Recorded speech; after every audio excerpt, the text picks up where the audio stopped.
Here we go, video 7 of drawing right and left.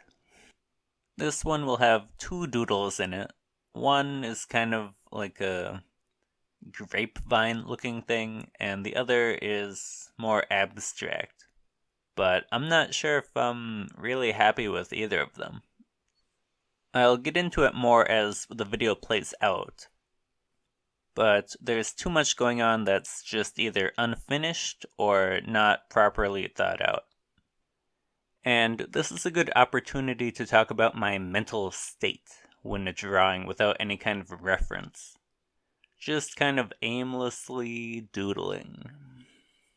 Usually when I have a reference in front of me, I'm much better at focusing in on the subject matter. Things like taking note of various details, tackling one part of the drawing at a time. Everything just ends up being more meticulous and orderly. Because the reference kind of provides a procedure for what to do next. Producing a highly detailed, good-looking drawing from imagination is very difficult for me.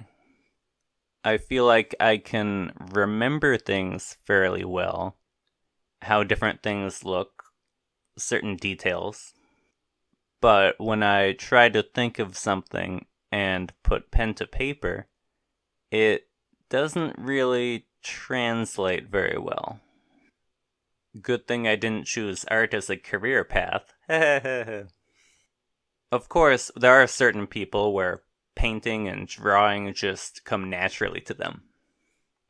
But I kind of think of it as like a different type of hand-eye coordination, where people who are good at frisbee, baseball, basketball weren't the best when they started out. And all of those things are physical activities.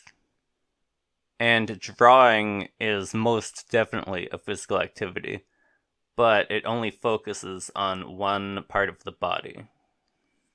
There's a lot of muscle memory related to it, just like how an athlete might do something that an outside observer would find really intriguing.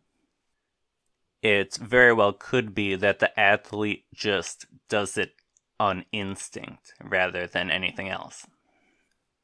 Or at least that's kind of how I like to think about it.